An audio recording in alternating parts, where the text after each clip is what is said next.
Good morning, everyone. Welcome to Shandong Longze machine. Today, we export our high-efficiency hammer mill to Vietnam. As you can see, this hammer mill will fit with 185 kilowatt electric motor. And our client use wet wood chips as a raw material. And this machine we fit with 10 millimeters sieve, and it can get capacity 6 to 7 tons per hour.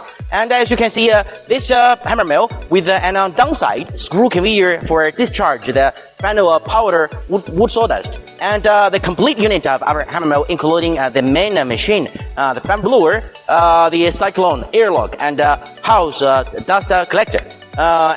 This hammer mill is very efficient for wood chips grinding work. And after grinding, you can dry the wet sawdust to moisture less than 15%, and then go to our pellet machine to make 8 millimeters pellet.